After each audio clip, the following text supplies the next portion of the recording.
24 AB न्यूजमध्ये आपले सहर्ष स्वागत। नमस्कार, आपण पाहत आहात 24 AB न्यूज। आजची प्रमुख बातमी, संत तुकाराम महाराज संत ज्ञानेश्वर महाराज निघाले पंढरीला। मुसळधार पावसामुळे भाविकांच्या उपस्थितीत पालखी प्रस्थान, तरीही वारकऱ्यांचा विठ्ठलनामाचा जयघोष कायम। गेल्या आठवडाभरापासून राज्यातील अनेक भागांत मुसळधार पाऊस सुरू आहे। या पावसामुळे आळंदी आणि देहू परिसरातील इंद्रायणी नदीला पूर आला। नदीच्या पाण्याची पातळी वाढल्याने परिसरात प्रशासनाने विशेष खबरदारी घेतली। याच पार्श्वभूमीवर संत तुकाराम महाराज आणि संत ज्ञानेश्वर महाराज यांच्या पालखी सोहळ्याचे प्रस्थान पार पडले। मात्र यंदा मोठ्या प्रमाणावर गर्दी होण्याऐवजी कमी भाविकांच्या उपस्थितीत हा ऐतिहासिक सोहळा संपन्न झाला। इंद्रायणी नदीला पूरस्थितीमुळे अनेक मार्गांवर पाणी साचले होते आणि काही ठिकाणी नागरिकांना जाणेही कठीण झाले होते।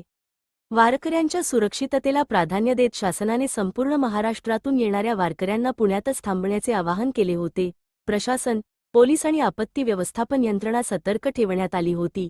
कोणताही अनुचित प्रकार घडू नये यासाठी आवश्यक ती सर्व उपाययोजना करण्यात आली। अडचणी कितीही मोठ्या असल्या तरी वारकरी संप्रदायाची श्रद्धा आणि भक्ती मात्र ढळली नाही। अनेक वारकरी म्हणाले, या जन्मात ही वारी चुकायची नाही। विठुरायाच्या दर्शनासाठी कितीही संकटे आली तरी आम्ही नामस्मरण करत पुढे चालत राहू। या शब्दांतून वारकऱ्यांची विठ्ठलावरील अखंड निष्ठा आणि भक्तिभाव स्पष्टपणे दिसून आला। टाळ, मृदंगाचा गजर, मुखी विठ्ठलाचे नाम आणि संतांच्या अभंगांनी वातावरण भक्तिमय झाले। पावसाचे संकट असले तरी श्रद्धेचा प्रवाह अखंड सुरू असल्याचे चित्र यावेळी पाहायला मिळाले। दरवर्षी लाखो वारकरी या पालखी सोहळ्यात सहभागी होतात।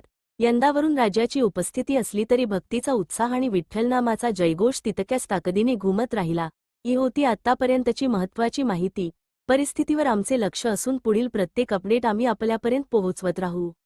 अशाच ताज्या, विश्वासार्ह आणि सविस्तर बातम्यांसाठी 24 AB न्यूजला सबस्क्राईब करा, व्हिडिओला लाईक करा, शेअर करा आणि बेल आयकॉन दाबायला विसरू नका। धन्यवाद। जय हरी विठ्ठल, जय जय विठ्ठल।